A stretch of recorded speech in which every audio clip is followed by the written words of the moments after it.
Hello everyone! Welcome back to my channel. I'm Trish Espina, and today we're going to bake something special. So a lot of us loves chocolate as dessert, and to make it triple special, we're going to make triple chocolate chip cookies. Okay? So why is it triple chocolate? So we're going to use cocoa powder, chocolate chips, and we're going to use also Belgian chocolate buttons. So I will be making only half a recipe, but I will be indicating in the description box below or here is the full recipe. Okay? So for the ingredients, we're going to need butter.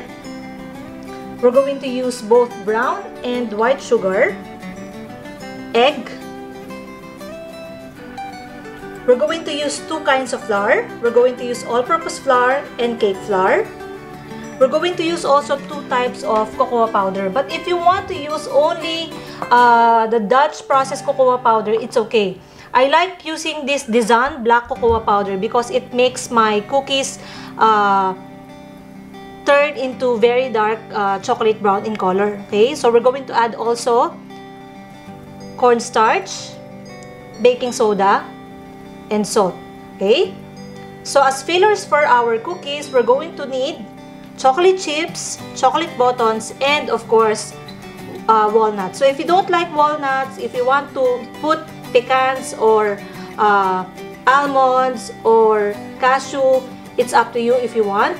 But for this recipe, I'm going to use walnuts. Okay, so chop your walnuts and make sure that it's not too finely chopped, chunky enough to have texture in our cookies. Okay, so let's start mixing. Okay, let's start by creaming our butter first.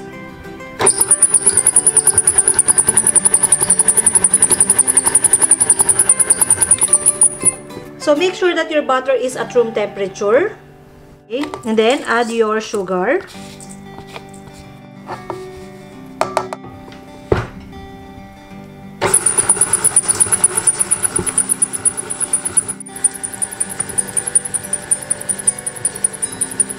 Then add your eggs. So if you're going to make use of the full recipe, you're going to need 2 eggs, so make sure you add your eggs one at a time. So while mixing this, I'm going to combine all my dry ingredients. So to mix the dry ingredients, I have already sifted my all-purpose flour and my cake flour a while ago. This is the cake flour. So I'm going to sift it again. So I'm going to add in my baking soda and my salt, cornstarch, and my cocoa powder. So if you're using cocoa powder and combining it with your flour and dry ingredients, make sure that you sift it very well. So it's going to be well combined with your dry mixture. Okay? So I usually prefer to weigh my ingredients because it gives me a more consistent result. So again, while I'm doing this, you can hear from the background that I'm still mixing my butter, sugar, and egg mixture. So mix this, and we're going to add this in our wet ingredients. We will add our dry ingredients and mix this by hand.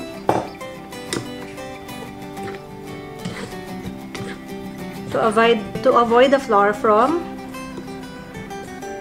scattering all over. You will notice that as you mix this mixture, it turns darker and darker. Okay, so it's light brown now, but later on, the wet ingredients will moisten the cocoa powder and turn this mixture into a dark brown. So when I'm sure that there's no more flour going to fly around, I'm going to run my mixer again.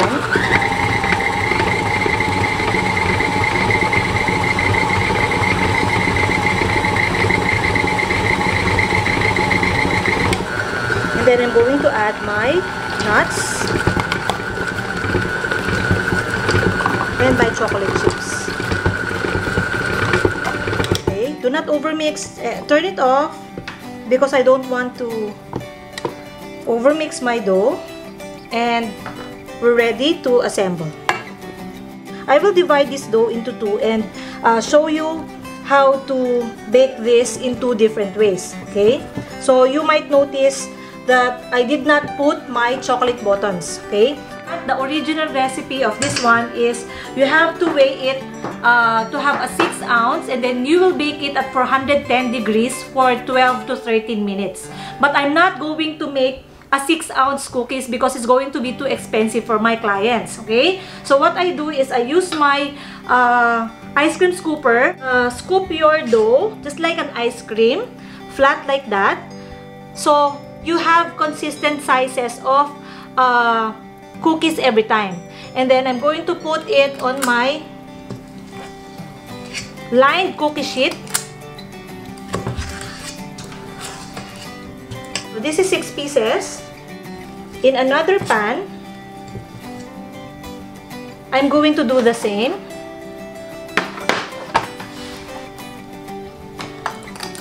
There are some cookies or chocolate chip cookies that needs to be chilled. Some people likes to chill it, but I don't have sometimes the time to do it because I usually bake several pastries all in one day. So I'm going to be able to make, I think, 12 to 13 cookies with this mixture. This is my way of doing it. So I don't like round cookies. I like a little flat cookies. Okay, so I'm going to put that on top, 3 buttons each.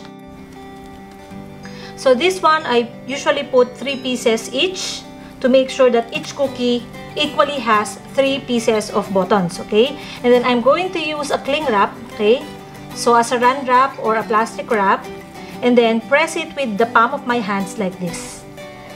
Okay,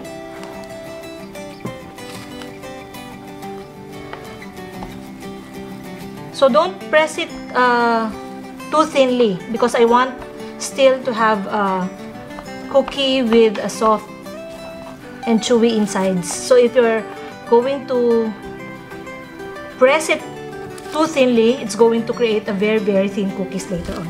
Okay, so let's go to the other style. So again, do those things. So again, if you want to do it on inside the ice cream scooper, you can also do it, but this time it's going to be inside. So again, 3 pieces each, and make sure you seal the chocolate so that when it melts, it's not going to come out of your cookie. Okay, so we don't even need the scooper here anymore. So each cookie equally has 3 pieces of the Belgian chocolate inside. Okay, do this for the rest of the cookies and then bake this again. I'm going to use, since this is not a 6-ounce size cookie, I'm going to bake this for only 350 degrees Fahrenheit for 13 to 15 minutes. Okay, so do not over bake beyond 15 minutes because I want this cookie to be soft and still chewy inside.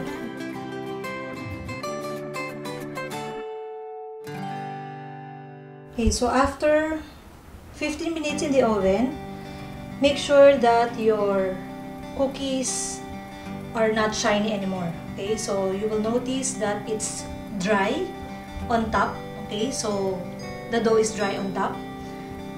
Okay, so this is the one style, and this one. So you will notice that this one is dry on top, but it's going to be moist on the inside. Okay, so we're still going to wait for 15 more minutes before we scrape off the bottom part of the cookies because we need what we call carryover cooking.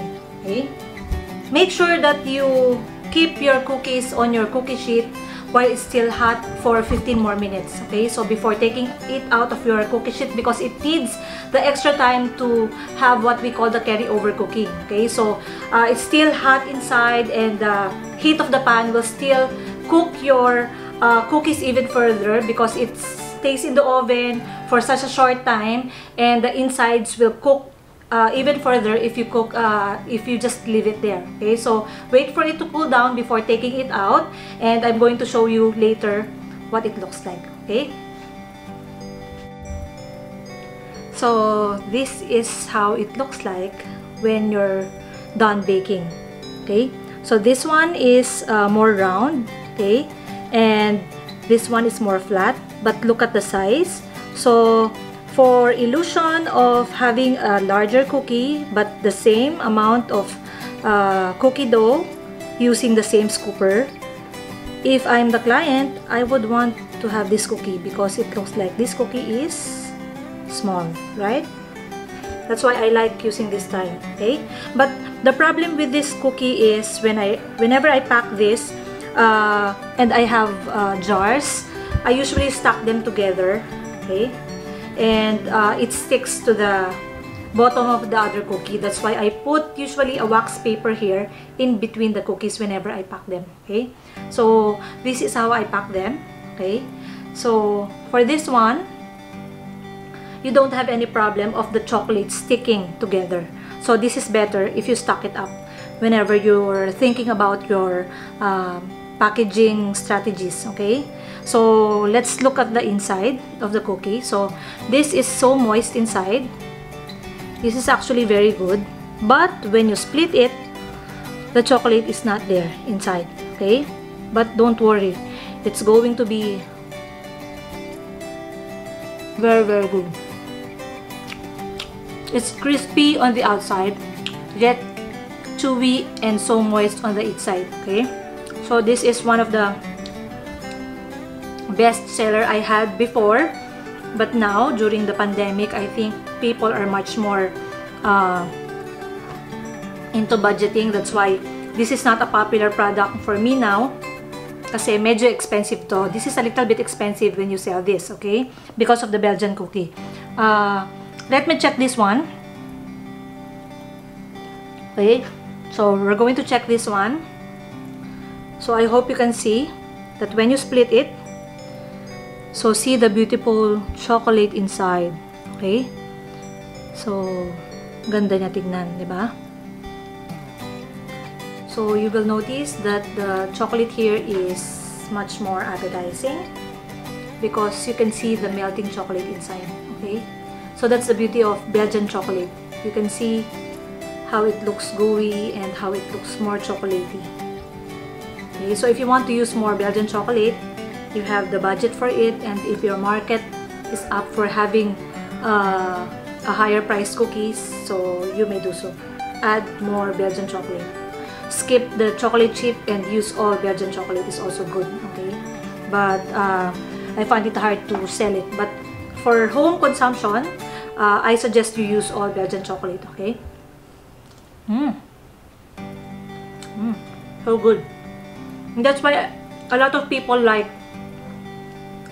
the taste and texture of this one, because it's more moist on the inside. It's not as gooey, it's soft, but it's still a little warm. So I think on the next day, this is going to be so delicious.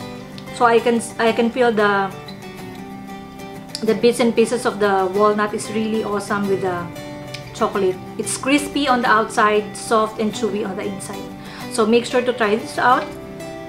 And I'm going to finish eating all of this. Okay? Thank you for watching. Don't forget to subscribe. For cookies, so other than this packaging idea regarding the jars, I also sometimes put it in boxes like this. Okay, so I can't remember the size of the box. Okay, it looks like this, but when you open this, it will turn into a box like this one. Okay, so again, I will be combining two styles, and since this one doesn't have any chocolate, I can layer another chocolate here. And to prevent from sticking together, I have this wax paper. The shiny part should be facing the chocolate like that. Okay, hide it. And then another one. And then another one. Okay. So, put a wax paper. And then another one. Okay, so this is 5 pieces for 1 box. Okay, so you can make it 6 pieces if you want. Okay, and then stick your label, or if you want, put a ribbon for nicer packaging ideas.